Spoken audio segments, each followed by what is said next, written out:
Welcome back to 15 Days Talk, Game Week 7 preview show. This week is the last week of club football as we will be heading into the international break. But Liverpool will be taking on Chelsea this week as both teams need to bounce back to their winning ways. Manchester United versus Sunderland. This may be the last nail in the coffin for Ruben Amorim. Tottenham versus Leeds. Both teams want to bounce back to their winning ways. Manchester City versus Brentford. We know Brentford always gives Manchester City hard time. And Arsenal versus West Ham.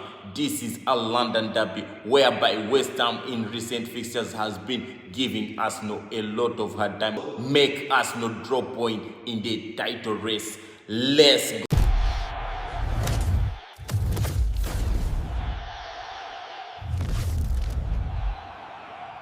Manchester United versus Sunderland. We are hoping to see Manchester United bounce back from their ruin that they faced against Brentford.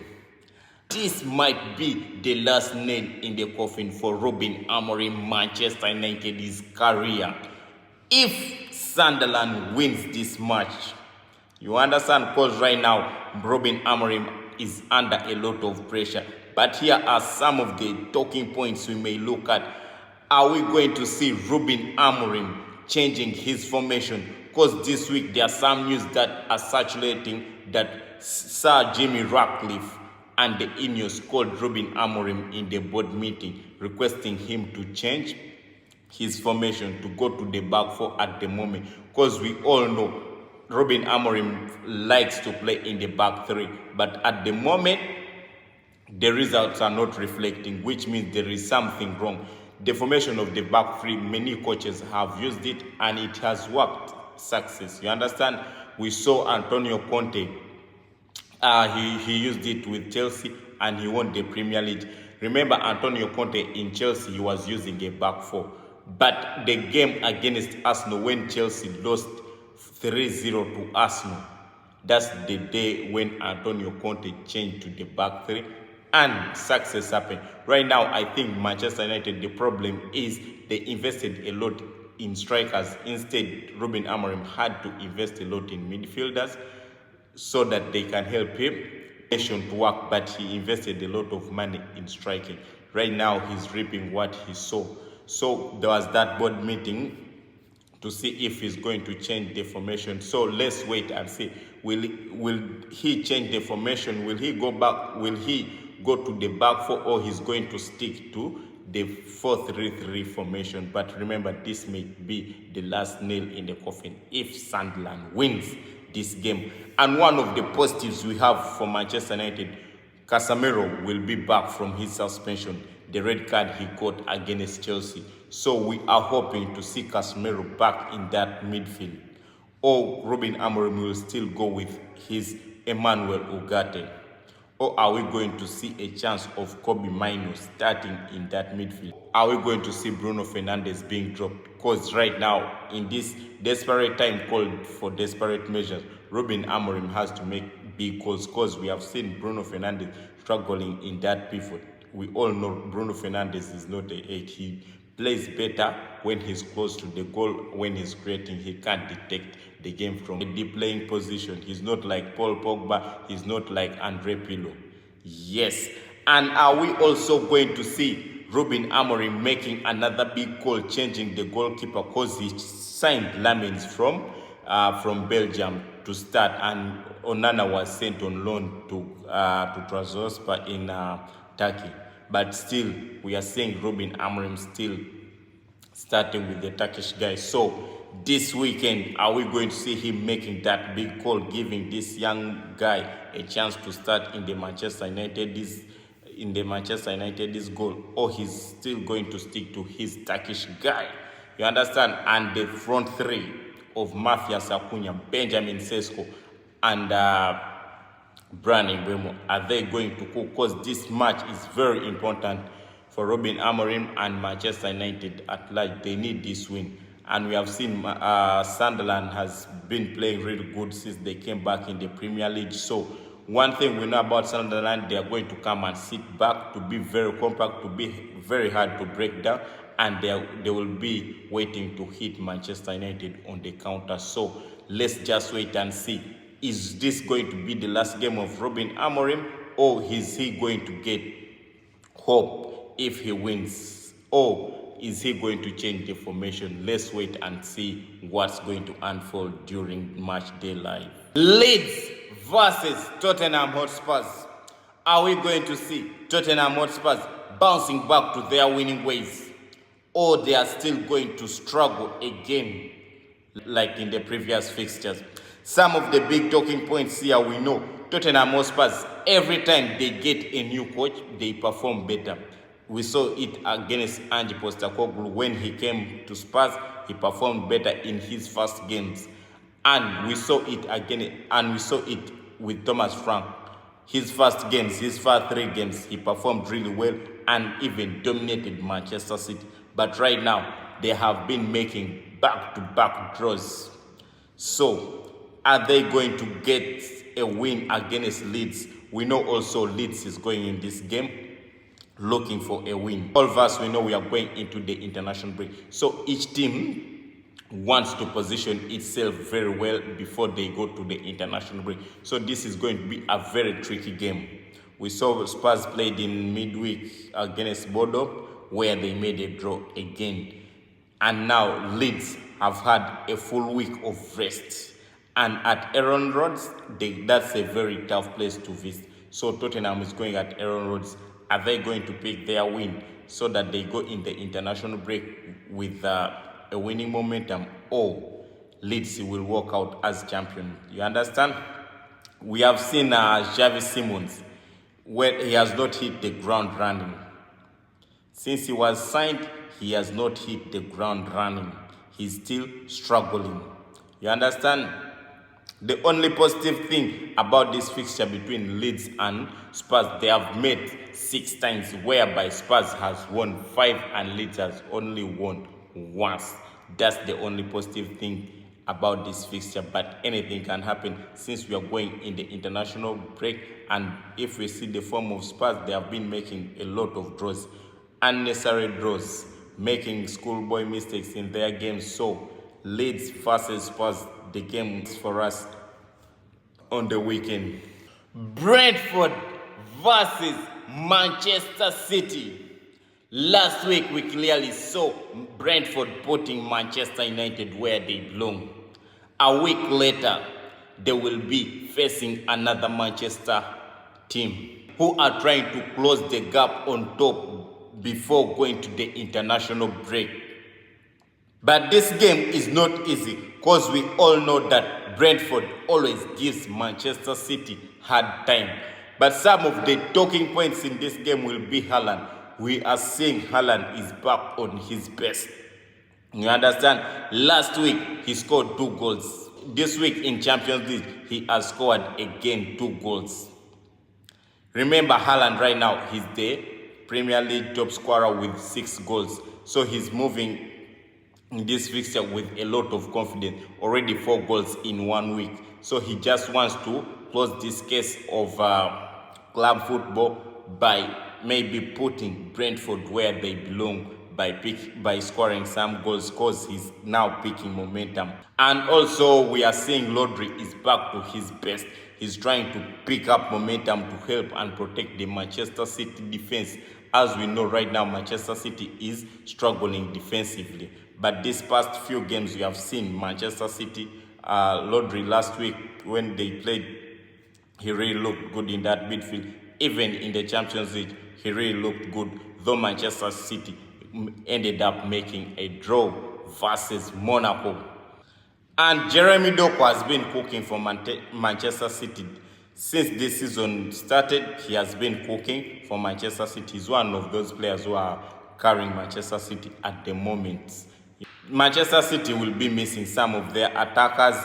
Ryan Cherki is still out nursing injuries, and Marmoush. So, but this game is not easy. We all know Brentford has been giving Manchester City a lot of hard time of late. One of the teams that has been keeping Manchester City in its place. Arsenal versus West Ham. We also last week how Arsenal had to dig deep to get a win against Newcastle. You understand? To keep their winning momentum and closing the gap to Liverpool, who had just dropped points against Crystal Palace.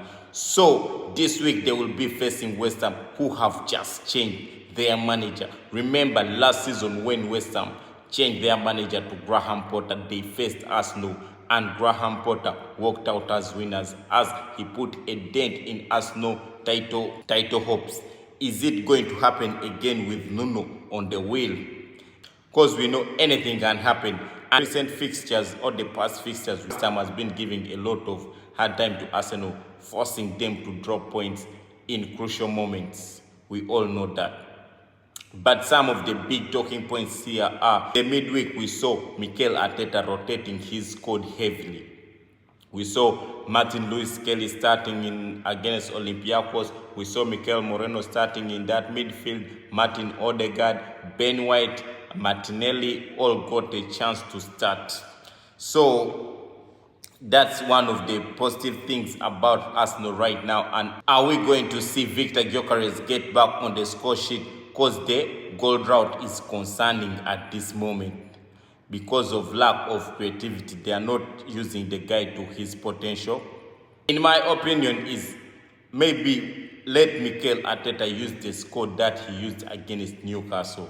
Let him go with the same formation, same players. You understand? Maybe Arsenal will give West Ham hard time and take away the points easily. He must not think a lot. He must not be trying to do a lot in this fixture. Let him just go with the same lineup he used against Newcastle. Maybe Arsenal will pick the points in that game.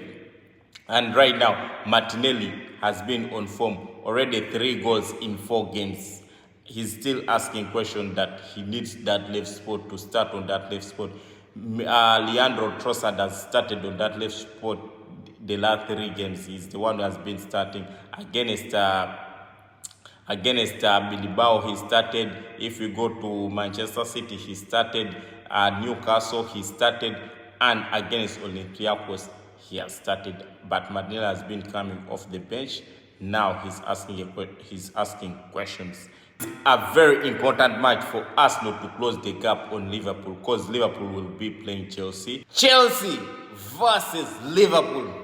Both teams are heading into these fixtures hoping that they bounce back to their winning ways, but only one team will come out as victorious. You understand? Remember, Chelsea has lost back-to-back games in the Premier League, whereas Liverpool has lost also back-to-back games in all competitions under Arne Slot in 2025. So, as we head into the international break, both teams are hoping to get back to their winning ways. Remember, last season they shared the 6 points. Liverpool won 1 game and also Chelsea won 1 game. And if in midweek both teams played in the Champions League, and we saw there was a heavy squad rotation whereby Chelsea started with Tyreek George and later João Pedro, who came in and got a red card. And on the other side of Liverpool, we saw them starting with Frimpong on the right wing, whereas Salah was benched and Szoboszlai was put in right back. And also Ekitike started as Isaac was resting on the bench. So both teams rotated heavily in this game, but I don't know where is Gittins, because even in this game Gittins did not start. We saw Alejandro Garnacho starting in Champions League for Chelsea. Remember, Gittins was signed 50 million, but he doesn't start, and he has not been in any news around anywhere in Chelsea. You understand? We don't know what's going there. And in midweek, as we saw Liverpool playing Galatasaray, Froland Fats, he did not show up to the event. You understand? He was really quiet. Him and Frimpong, like on paper there were 10 signings, but right now they are looking like 0.1 signings. You understand? So, and this game against Galatasaray is the first game for Florian Wirtz to play the full 90 minutes. The other 7 games he has played for Liverpool, he was subbed off. Every time he plays, he was subbed off or he was just brought in the game. So, right against Galatasaray, we saw him play the full 90 minutes. Greed is one of the problems that's facing Liverpool right now. Because if you signed Eketike for 80 million plus, you understand? Liverpool never needed to spend that 130 on Isak. Doesn't make any sense. Even if Eketike got off injured, but still, if both they are fit, which means there is going to be a conflict of interest because both want to start, and it's going to bring whether Slot will have to drop Gapco for Eketike because he's a 80 million player. He won't be on bench. You understand? He won't be like a second striker forever. He needs to play. And Isak 100 plus million, he also has to start. Not he has to start. His price tag shows that he has to be on the pitch. You understand? So this is going to bring, this may end up as one of them may leave in next summer. It's sure. Between Eketike and Gapco, one of them may be released next summer, and Liverpool will make loss. If they sell Eketike, I don't hope they will sell him 80 million. You understand? So if they are to sell Eketike, it will be loss, which means the profit, they may get the profit of Gapco. We saw it in Manchester City, Haaland and Julian Alvarez, whereby Manchester City never invested a lot in Julian Alvarez and they got a profit from him. So right now, as we see, Liverpool is still struggling defensively. We saw it against Galatasaray. Ibrahim Konate is not him. He's struggling a lot and he has been making mistakes after mistakes. Each time, both teams, Chelsea and Liverpool, are struggling defensively. The one with many blunders is the one who is going to lose this game. Because on the other hand of Chelsea, Chalobah won't be there in their defense and has been one of their important players since he came back from Crystal Palace. So he won't be there. Yes, because he got a red card last week. You understand? So heading into this game, Chelsea won't be with Chalobah. And Liverpool also have some missing players. Eketike, he will be doubtful, but Alisson, he's confirmed he won't be on the pitch. So also on the Chelsea side, Cole Palmer and Liverpool won't be there to play this game. So that's it.